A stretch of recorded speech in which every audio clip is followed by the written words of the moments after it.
Olá, vamos voltar aqui para a aula e vamos falar sobre umas das ferramentas que a gente está discutindo na aula anterior.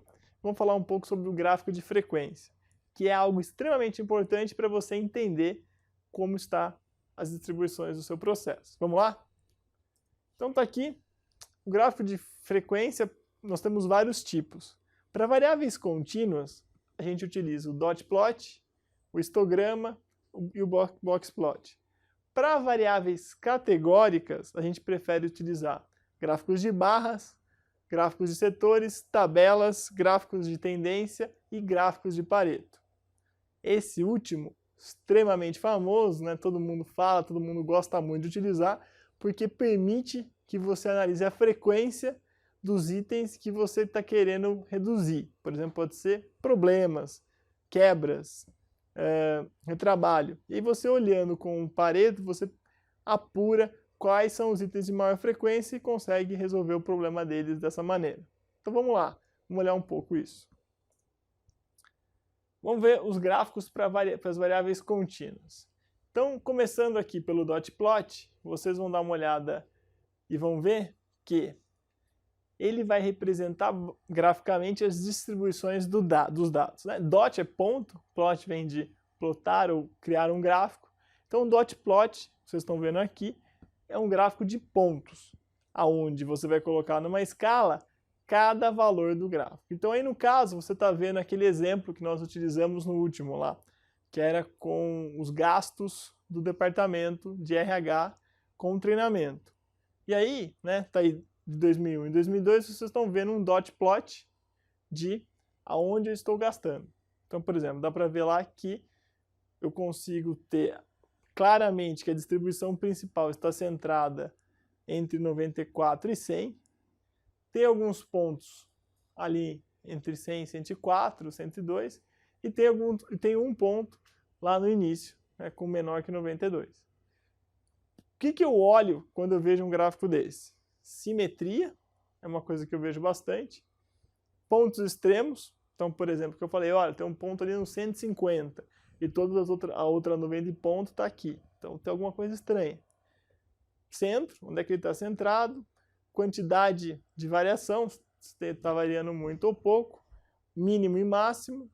E basicamente é isso. Eu consigo enxergar a distribuição dos pontos no meu gráfico. Então vamos para o próximo. Histograma. Imagina que eu quero analisar os gastos com cartão de crédito da minha base. E uma empresa de cartões de crédito tem muitos cartões e mais ainda clientes. Imagina você analisar o gasto de cada um dos seus clientes. Se você tem lá, vamos chutar aí um número, 1 milhão de clientes, ficaria fácil você conseguir enxergar ponto a ponto o valor deles. Pô, peraí, um gastou R$200, outro 202, outro 203, outro 192. Não, né? Ficaria mais complicado.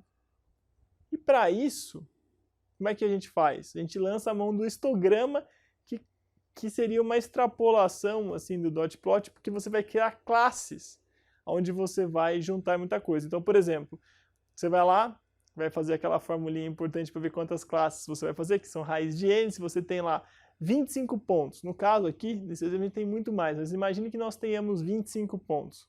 Você criaria 5 classes de dados para amontoar. E aqui nesse histograma, né, a gente pode ver claramente que nós criamos algumas faixas aqui, né, poxa, de 0 até 250, 250 a 500, de 500 a 700, dá para ir vendo aqui. E aí o que a gente faz? A gente empilha essas barras, né, de acordo com o número de pessoas que estão naquela faixa. E por meio desse gráfico, o gráfico que estão vendo aqui, vocês vão ver claramente que tem uma distribuição que a gente começa a entender. Parece, eu não posso falar porque a gente não vai analisar, mas parece uma distribuição log, uma log normal aqui, porque a gente encontra que a maioria dos nossos clientes estão gastando numa faixa até 1000, vamos dizer por aí, mas a gente consegue claramente ver que o peso dos gastos dos nossos clientes em cartão de crédito estão naquela faixa. Assim como o dot plot, né, a gente avalia sempre a distribuição e isso vai explicar para a gente o perfil de gastos dos nossos clientes com os nossos cartões. O histograma, como a gente comentou, é alternativo. Os dot plots, só para resumir, quando eu tenho uma quantidade de dados pequena, ou seja, poucos dados, ele é bom porque ele preserva daí o valor individual. Então, quando eu preciso, né, um cartão de crédito, se o cara gastou 50 e 2 ou 50 é a mesma coisa. Agora, se o cara é um cara que tem um padrão de gastos de 100 mil, 150 mil, 120 mil no cartão de crédito mensal, também provavelmente é muito parecido, né, o perfil desse cara, o nível de exigência que ele vai fazer, o que ele vai gostar de ser, como ele vai gostar de ser atendido, esse tipo de coisa.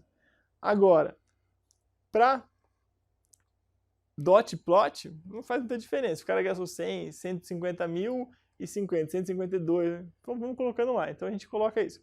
E também ele compara distribuições de frequência estratificado por uma ou mais variáveis classificatórias. Então, dot plot é bom para usar quando você quer estratificar também, ele ajuda bastante. Já o histograma, como a gente comentou, mas só para frisar e deixar aí, é mais adequado quando a quantidade de dados é muito grande. E você não precisa, que ele não faz isso, mas você não precisa de que seja preservado os valores individuais.